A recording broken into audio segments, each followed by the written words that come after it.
Hey, it's Jess from Head to Toe Health. We're going to do an ag exercise for shoulder range of motion.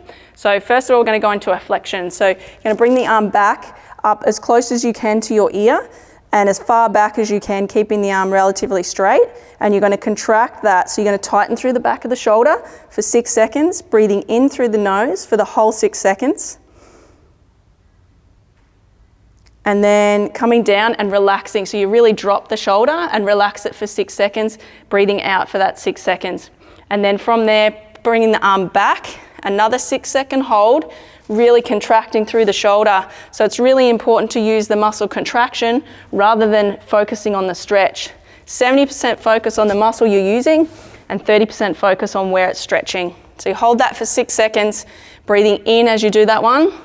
And then again, a quick relax, drop the arm down for 6 seconds and breathe out. Just going to repeat that 3 times, directly one after the other, and do that 5 times a day for maximum benefit.